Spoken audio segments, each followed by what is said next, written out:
Je m'intéresse beaucoup à l'incompétence parce qu'en phase équinoxiale, on pourchasse l'incompétence, on la dénonce, et en phase solsticiale, on la nie, cette incompétence. Et on met ça sur le compte de je ne sais quoi, etc. Et nous avons des tas d'exemples d'incompétence. Le dernier en date, c'est celui du 7 octobre, où les Israéliens ont fait preuve d'incompétence dans leur défense de leur propre territoire, dans leurs services d'information, etc., etc. De la même façon qu'en 1940, la défaite française est en partie liée à l'incompétence, à l'impréparation française et à l'incompétence du commandement. On pourrait dire aussi qu'en 72, les attentats de Munich sont aussi marqués par une forme d'incompétence des services de sécurité israéliens.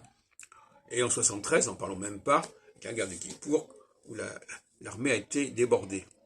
Donc, cette question d'incompétence est quand même récurrente, et il faudrait quand même y réfléchir un petit peu.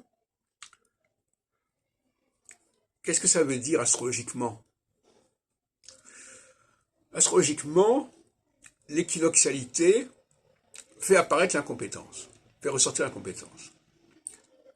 Et c'est parce que l'incompétence apparaît qu'on va pouvoir faire appel aux vraies compétences. Donc il y a une espèce de cercle vicieux ou cercle heureux à ce niveau-là.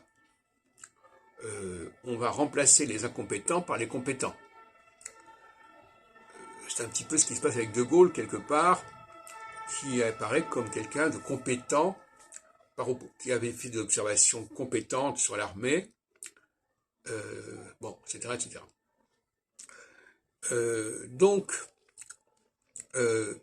en phase équinoxiale, l'incompétence est sur la sellette. Les sous-doués vont devoir se retirer pour laisser la place aux surdoués.